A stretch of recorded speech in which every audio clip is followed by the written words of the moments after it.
De acuerdo con la información de Forbes, los países que más contaminan son los siguientes. Número 1, China con un 30.3%, Estados Unidos con un 13.4%, India con un 6.8%, Rusia con un 4.7%, hablando de emisiones de dióxido de carbono.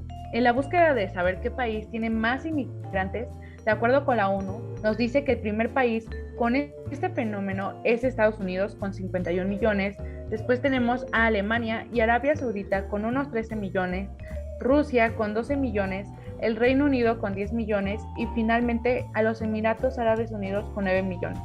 Entonces la pregunta aquí sería, ¿qué tan ligado están las migraciones con el medio ambiente, sus causas y sus consecuencias?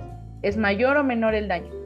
Para contestar todas esas preguntas nos hemos reunido estudiantes de la licenciatura de Relaciones Internacionales de la Universidad Unitec a comentar sobre puntos de gran importancia acerca de la relación de la migración con el medio ambiente. Los integrantes en este podcast son Daniela Chávez. Hola, ¿qué tal? Guadalupe González. Hola, mucho gusto. Omar Ruiz. ¿Qué tal? Mucho gusto. Diego Aguilera. Hola a todos. Y su servidora, Rubí Pérez. Esperando que disfruten este podcast. Iniciamos. ¿Qué tal, compañeros? Ya un rato sin reunirnos con esto de la pandemia, ya que nos tomó por sorpresa.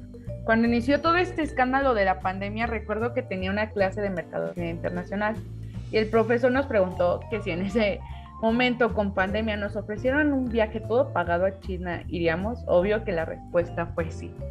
Pero esa pregunta fue cuando todavía asistíamos a clases presenciales y se veía muy lejos la enfermedad estando en China. Así que cuéntenme un poco de su confinamiento, compañeros, cómo lo tomaron. Pues sí, Rubí, como lo mencionas, nos tomó por sorpresa a todos, pero pues aquí andamos, ¿no? Dándole con todo a lo que se puede. Así es, compañera Daniela, fue un cambio de ritmo de lo que llevamos en nuestra vida cotidiana, pero pues todo fue cuestión de adaptarnos.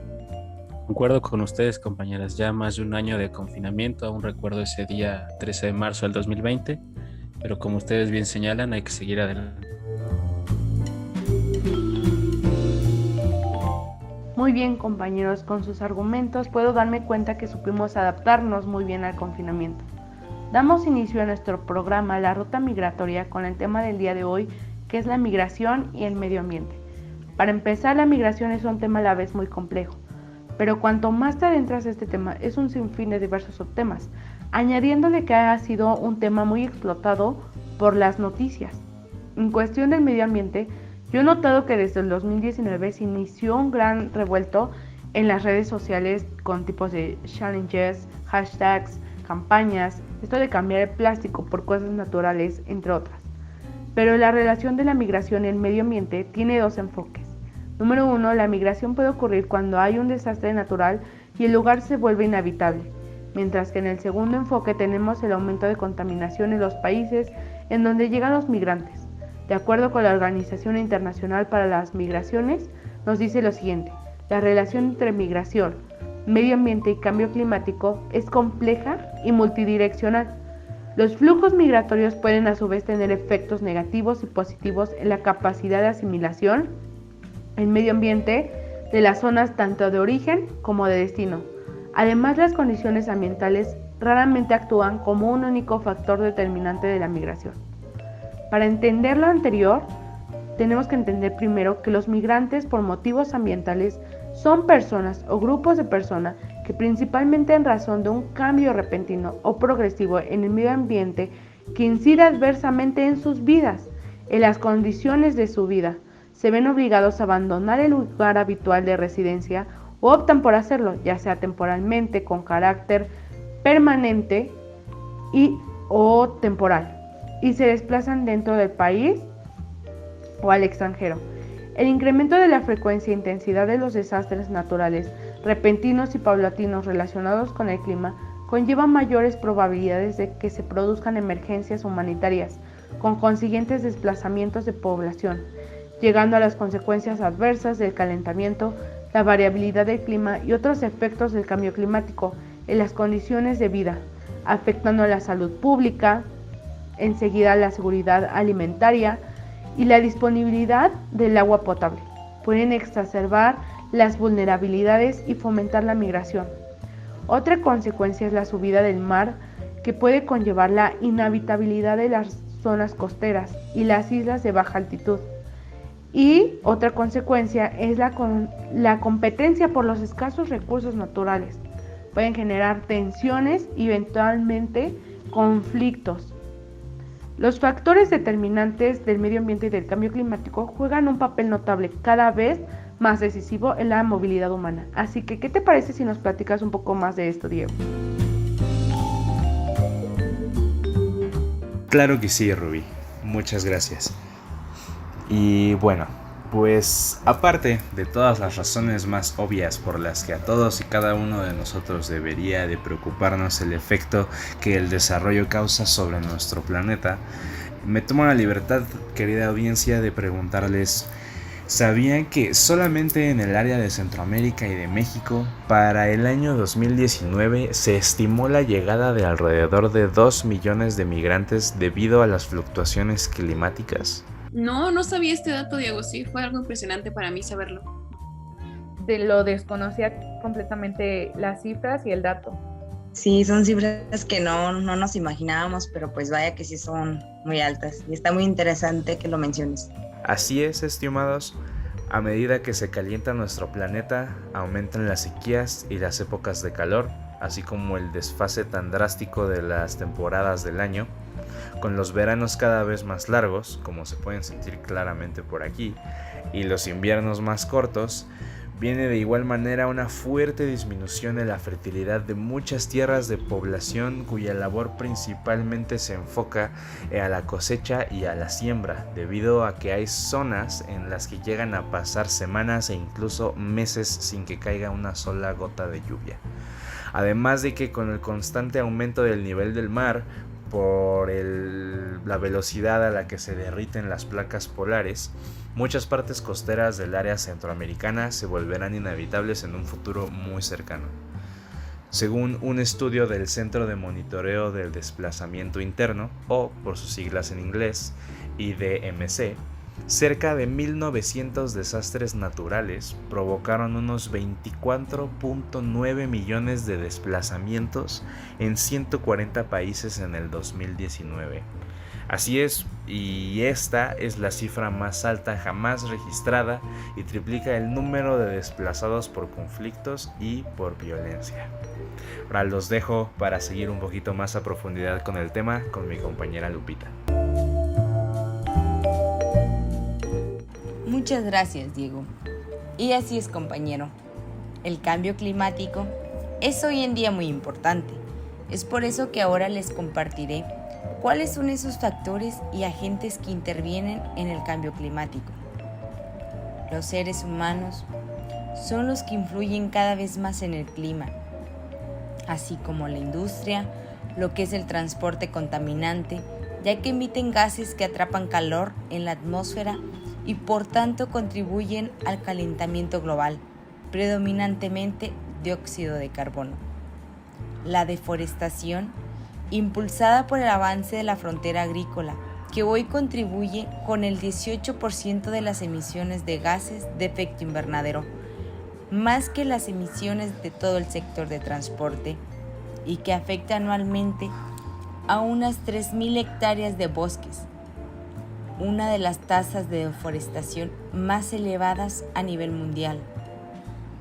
La sobreexplotación de los recursos naturales, bosques y pesca, que afecta a la salud de los sistemas naturales y aumentan significativamente nuestra huella ecológica, así como el mal procesamiento de los desechos, residuos sólidos y basura. En este punto, la población tiene la clave para reducir los residuos y es posible hacerlo con pequeñas acciones cotidianas. La degradación de los ecosistemas naturales, que reduce las posibilidades de mitigar los efectos del cambio climático sobre la provisión de agua dulce o la regulación del clima local, así como el derroche de energía, que hay una larga lista de cosas que todos y todas podemos hacer en nuestro día a día para dejar de derrochar energía. ¿Sabías que tu ordenador emite el equivalente entre 50 y 200 gramos de CO2? Piénsalo cada vez que vayas a poner en marcha un interruptor o mantenerlo encendido. El uso inadecuado de los recursos ha hecho grandes cambios en el clima. Es por ello que es importante que las personas se responsabilicen antes de utilizar recursos naturales. Quizás para muchos esto no es importante, ya que piensan que los recursos son inagotables, algo que es erróneo. Ahora bien, mi compañera Daniela les hablará acerca de la migración ambiental. Eso fue muy interesante, Lupita. Y bueno, ¿sabían que de acuerdo con la CONAPO, depende de la capacidad que tenga el migrante de adaptarse al país que emigró, será la temporalidad de su nueva residencia? Es decir, si se quedará ahí o se regresará. Y ahora con este dato, yo les hablaré sobre lo que es un migrante ambiental. Seguramente ya lo habrán deducido por todo lo que se ha mencionado anteriormente, pero es importante tener algunos conceptos claros y de ahí partir para una mayor comprensión. Dicho esto, la Organización Internacional para las Migraciones, OIM, define a un migrante por motivos ambientales como una persona que, debido principalmente a cambios repentinos o graduales en el medio ambiente que inciden negativamente en su vida o en sus condiciones de vida, se ve obligado a abandonar su lugar de residencia habitual o decide hacerlo con carácter temporal o permanente y se desplaza a otras partes. Lo cual no debe ser confundido con el término persona desplazada ambientalmente, concepto que igual la OIM nos dice que estas son las personas que se encuentran desplazadas dentro de su país de residencia habitual y que la degradación, el deterioro o la destrucción ambiental son una causa principal de su desplazamiento, aunque no necesariamente la única. Bueno, y tal vez ahora se pregunten, ¿pero cuál es la diferencia entre ambas? Para decirlo en términos más simples, en ambos casos se tiene a una persona que se mueve de su país de origen o de residencia habitual a otro, pero en el caso de una persona desplazada ambientalmente, ya está siendo desplazada porque el deterioro ambiental es tan grande que no tiene otra opción. Y en el migrante ambiental, estas cuestiones lo están afectando en su vida y puede ser solo un factor de los muchos que tiene para decidir si migrar. También es importante mencionar que este término de persona desplazada ambientalmente se usa como una alternativa menos controversial al refugiado ambiental o refugiado climático, que no tienen base legal o razón de ser en el derecho internacional para referirse a una categoría de migrantes ambientales cuyo movimiento es claramente de carácter forzado. Espero que estos términos hayan quedado un poco más claros para ustedes, pues es importante mantener que la migración influenciada por el cambio ambiental es donde realmente se puede identificar que el cambio ambiental afecta a los impulsores de la migración y, como resultado, afecta a la decisión de migrar. Estos temas continúan siendo de gran importancia porque sigue sucediendo debido a los grandes cambios ambientales que vive nuestra escena internacional. Espero haberlos ayudado a entender lo que es realmente un migrante ambiental y cómo no confundirlo. Y ahora, a nuestra comunidad migrante, ¿creen que ustedes hicieron una migración ambiental? Cuéntenos. Y bueno, continuando con la información, viene mi compañero Omar a comentarles algunas historias o relatos de migrantes ambientales para que ustedes tengan una mayor comprensión. Vamos contigo, Omar. Muchas gracias, compañera. Ustedes, nuestros queridos radioescuchas, han podido saber de primera mano, gracias a mis compañeros y a lo largo de sus intervenciones, cuál es el papel que juega en el cambio climático, así como las agendas de los gobiernos locales y mundiales en los éxodos de las comunidades humanas por razones medioambientales. Mi nombre es Omar Ruiz y es un placer el conceptualizar para ustedes qué es un desplazado ambiental, así como compartirles algunos de los casos más representativos de esta tipología de sujeto migratorio. El término desplazado ambiental no debe ser confundido o categorizado en el espectro de la migración forzada, ya que esta última generalmente está asociada a aquellas lamentables situaciones en que las personas deben abandonar sus hogares por situaciones de persecución política, religiosa, étnica o bien por conflictos armados donde se vulnere su seguridad. De acuerdo, y a todo esto seguro se preguntan, ok Omar, entonces ¿qué es un desplazado ambiental? De acuerdo con el Alto Comisionado de las Naciones Unidas para los Refugiados, o ACNUR por sus siglas, un desplazado ambiental es aquella persona que por razones medioambientales relacionadas a las condiciones de los entornos y el desequilibrio planetario debe abandonar su hogar. El 2008 supuso un punto de inflexión en lo que a este tema se refiere, pues más de la mitad de la población en el mundo ya se encontraba en las ciudades. La gran mayoría de los habitantes de las zonas rurales deja sus hogares por falta de oportunidades, además de las malas condiciones de los entornos, a menudo afectados por la sequía de los suelos, la contaminación, la escasez de los recursos, la acción industrial desmedida y, sobre todo, el calentamiento global y los desastres naturales. Para entender lo que es un desplazado ambiental tenemos un ejemplo no muy lejano, Siria, ya que la guerra que se libra desde el año 2011 entre opositores y las fuerzas gubernamentales no solo tiene motivaciones políticas. Una de las causas que pocas veces se menciona es el progresivo abandono de las zonas rurales desde el año 2006, causado sobre todo por una sequía de grandes dimensiones que obligó a 1.5 millones de personas a dejar sus hogares y a trasladarse a las grandes capitales sirias como Alepo o Damasco. En concreto, más de 800.000 granjas fueron abandonadas en provincias dedicadas casi en exclusiva a la agricultura y a la ganadería. Las lluvias disminuyeron en un 10% y la temperatura media del país subió 1.2 grados, elementos que influyeron en el deterioro progresivo de las condiciones de vida de cientos de familias sirias. El descontento de muchos de estos desplazados ambientales se tradujo más tarde en las protestas del año 2011, a partir de las cuales se radicalizaron las posturas de los bandos en conflicto y se inició formalmente lo que se conoce como la Guerra de Siria. Y díganos, ¿ustedes conocen algún otro caso de éxodos de comunidades humanas por motivos ambientales? Coméntenlo en todas nuestras redes sociales con el hashtag La Ruta Migratoria. Eso es todo por esta emisión. Mi nombre es Omar Ruiz y en nombre de todo el equipo de RM ha sido un placer el haber estado con ustedes. Los esperamos en la siguiente emisión de La Ruta Migratoria. ¡Hasta pronto! Hasta pronto. Bye. Hasta luego. Adiós.